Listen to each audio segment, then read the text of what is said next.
how to deal with longing and other phenomena. Observations. Sunday. Without her, for moments now. Shush at the twittering ignorant finch. Hush. Shut the fuck up, Nag. As he flutters around in his cage, darting from one stick to the other, like a small, feathered mouse of anxiety.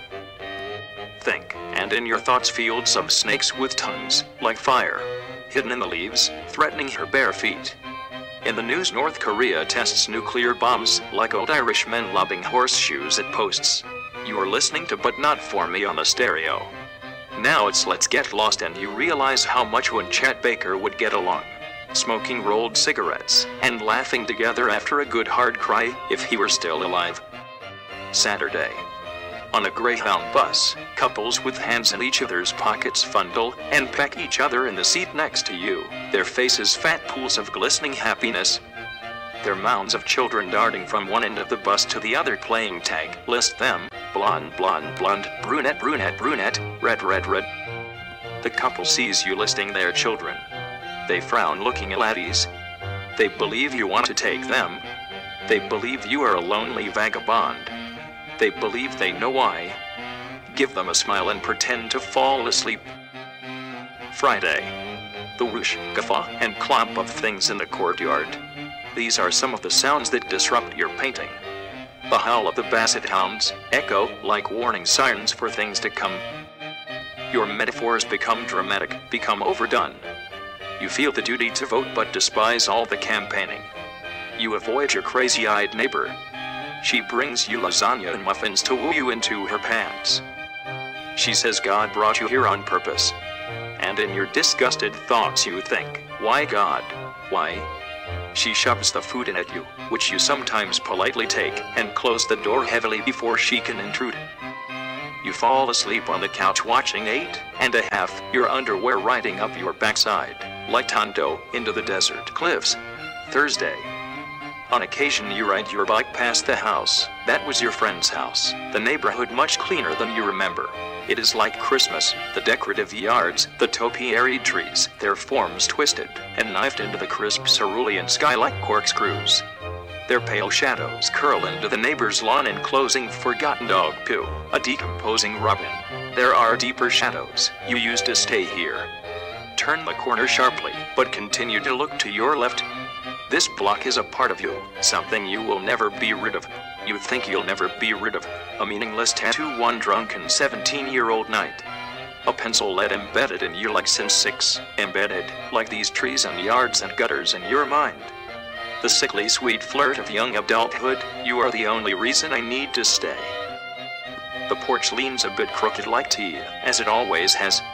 You see a faded memory of someone else, an old girlfriend, something like a shimmering blouse by the bushes.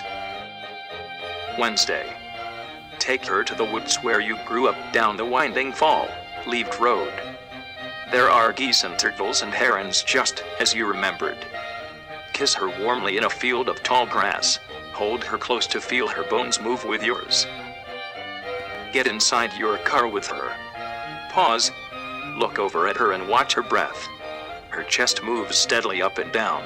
You know its crevasses and curves. She smiles mysteriously and closes her eyes. We should come back here again when it snows. You say hopefully, or even next spring when the buds begin to bloom.